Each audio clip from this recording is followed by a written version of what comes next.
Hello everyone and welcome to episode 3 of our IBDPcast project math series. In this episode we'll be discussing something different, an example of discrete rather than continuous mathematics, and unlike the previous two videos, something you may have already heard of in your high school curricula. We will be discussing combinatorics, and that is the mathematical discipline devoted to counting specifically, that is counting different possibilities and so on.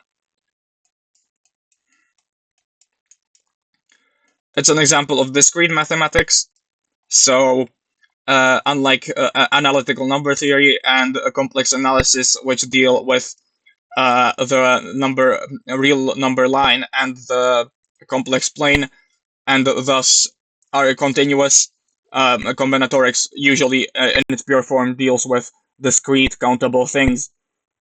Through this, it's a gateway to a more advanced discrete mathematics, such as graph theory, and hence is important for subjects such as computer science, which will be discussed here later.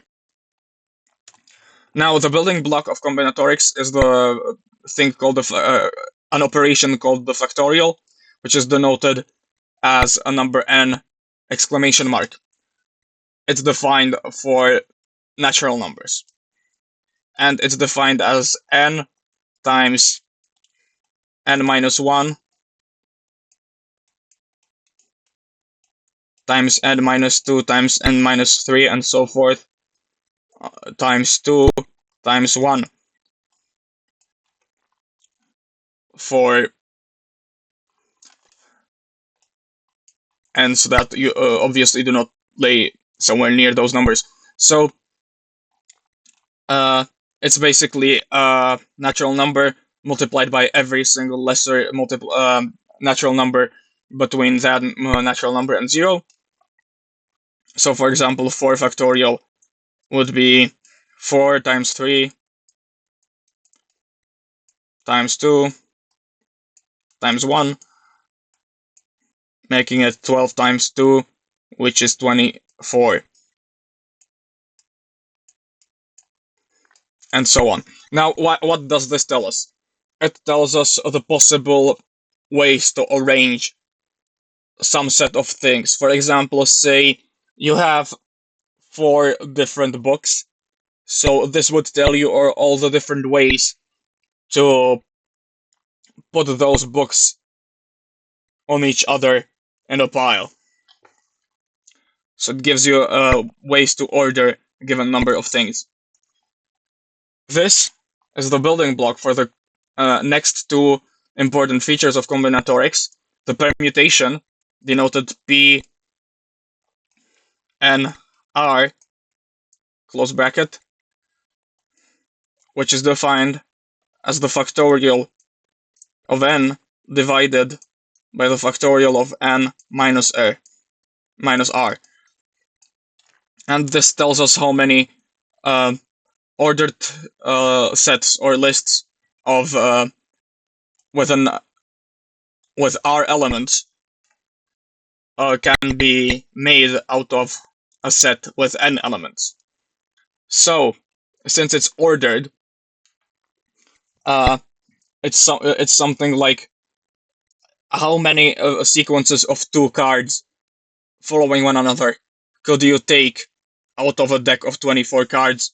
So that would simply be n would be 24, r would be 2, so it would be 24 factorial over 22 factorial.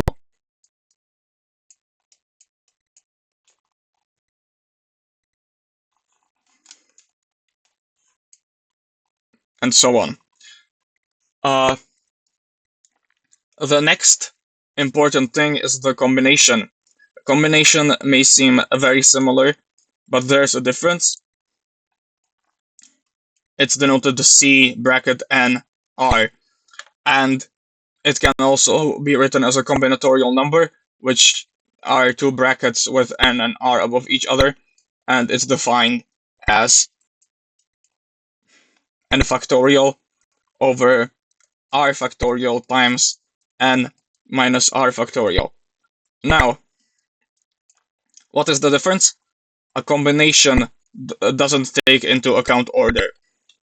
So, for example, you would have a bag of 25 marbles, and you'd want to pick five marbles without any order out of that bag.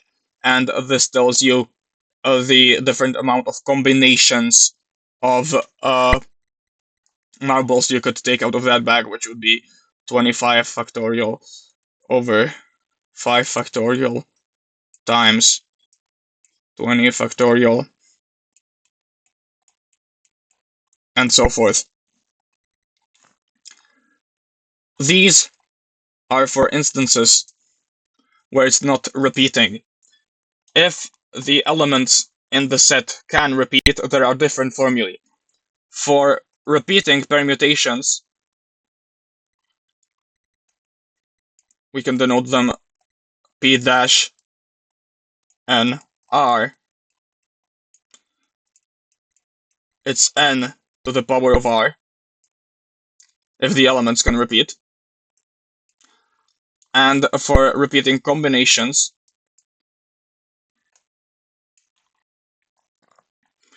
it's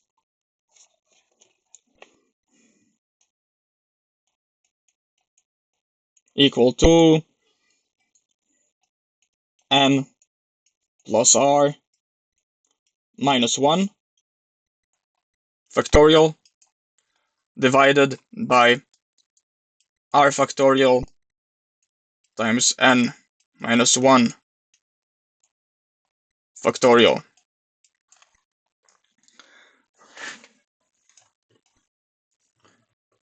Now, there are certain applications to combinatorics, and that is what we'll be focusing on now. There's graph theory, which is not only an application but also a field of combinatorics that focuses on graphs, not to be mistaken for graphs as in the ones of functions. This is a completely different mathematical structure, and they can look, for example, like something like this. And it's a structure that has vertices,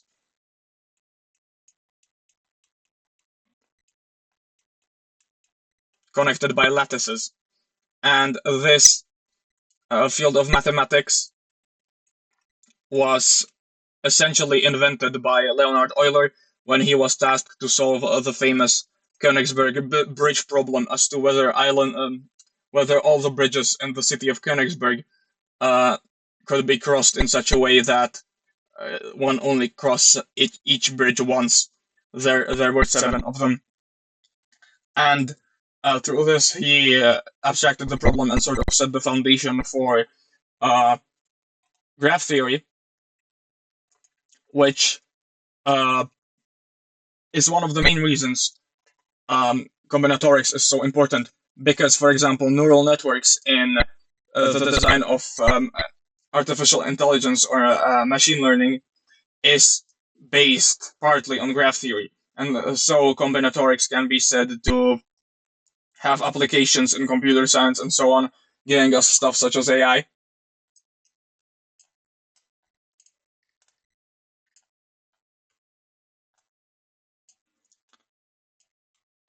And graph theory finds applications in most other scientific disciplines as well, both social ones